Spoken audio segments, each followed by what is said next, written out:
Le 31 décembre 2006, 61 ans, 3 mois et 29 jours après la capitulation allemande, 3 générations de contribuables britanniques effectuent un dernier virement. 83,25 millions de dollars aux États-Unis et 23,6 millions au Canada. Ce paiement clôt officiellement une dette contractée en 1945. Les médias britanniques parlent d'honneur. Les responsables politiques évoquent la fin d'un engagement historique. Le Trésor se félicite d'avoir tenu parole. Mais cette lecture est trompeuse. Cette dette n'était pas le prix de la victoire. C'était le prix exigé pour le droit de continuer la guerre. Entre 1940 et 1945, sans invasion, sans bombardement sur son sol, les États-Unis ont orchestré le plus grand transfert pacifique de richesse de l'histoire moderne. Un transfert déguisé en aide. Une extraction méthodique camouflée en alliance. Pour comprendre, il faut revenir au point de départ. En septembre 1939, la Grande-Bretagne entre en guerre comme première puissance financière mondiale. Elle contrôle un quart de la surface terrestre. La livre sterling est la monnaie de réserve dominante. Londres est le cœur du système financier international. Les investissements britanniques à l'étranger génèrent des flux massifs de revenus. Aux États-Unis seuls, les actifs britanniques valent plusieurs milliards de dollars. Militairement, la Royal Navy domine les mers. L'Empire fournit pétrole, caoutchouc, métaux, nourriture. Sur le papier, la Grande-Bretagne est solide. Mais une faiblesse fondamentale existe.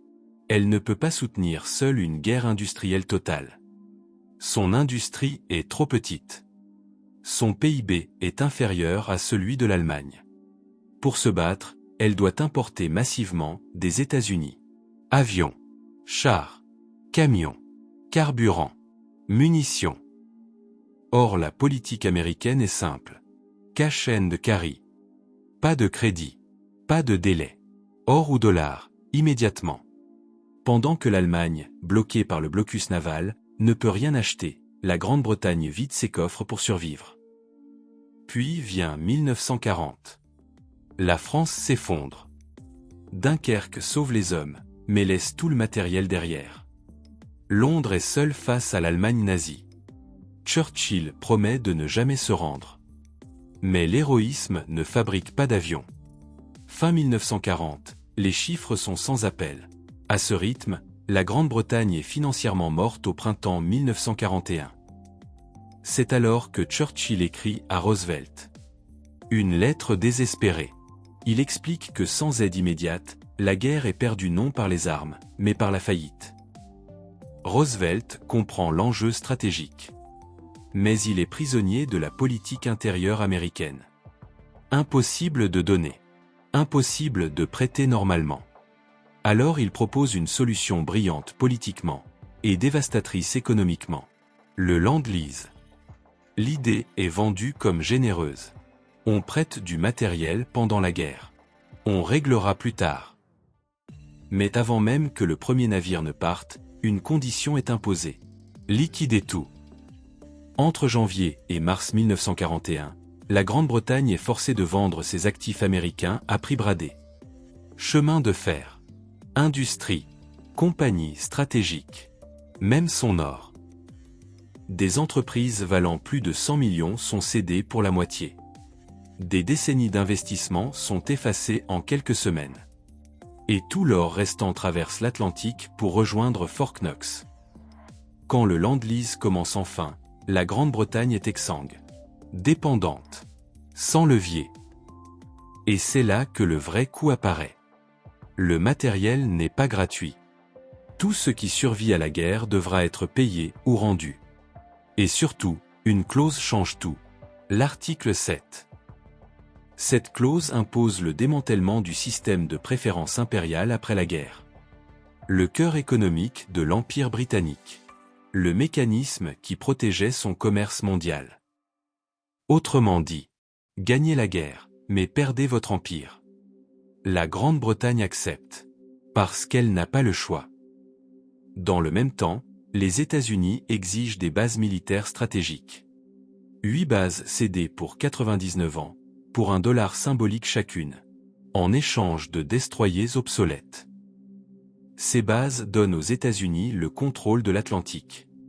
Elles marquent le basculement définitif de la puissance navale mondiale. Puis la guerre se termine. Et le lendemain même de la capitulation japonaise, le Land-Lease est brutalement arrêté. Sans transition. Sans délai.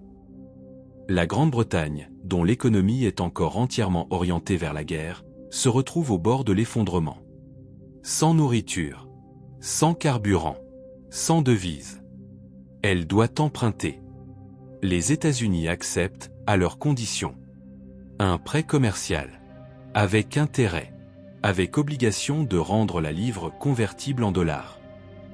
C'est un piège. La convertibilité détruit la zone sterling. Les réserves britanniques sont vidées. La livre est dévaluée. Londres perd définitivement son rôle de centre financier mondial. Pendant 61 ans, la Grande-Bretagne rembourse. Crise après crise. Report après report. Jusqu'au dernier virement de 2006. Mais la dette n'était pas le vrai coût. Le vrai coût, ce sont les actifs perdus. Les bases cédées. L'empire démantelé. La monnaie remplacée. La puissance transférée. La Grande-Bretagne a gagné la guerre. Mais elle a perdu le monde. La Seconde Guerre mondiale n'a pas seulement changé les frontières. Elle a redessiné la hiérarchie financière globale. Et cette histoire nous rappelle une chose essentielle. L'aide n'est jamais gratuite quand elle vient d'une puissance dominante. Si cette analyse t'a fait voir l'histoire autrement, abonne-toi maintenant. Ici, on ne raconte pas ce qu'on t'a appris à l'école. On démonte les mécanismes réels du pouvoir. À très vite pour la prochaine analyse.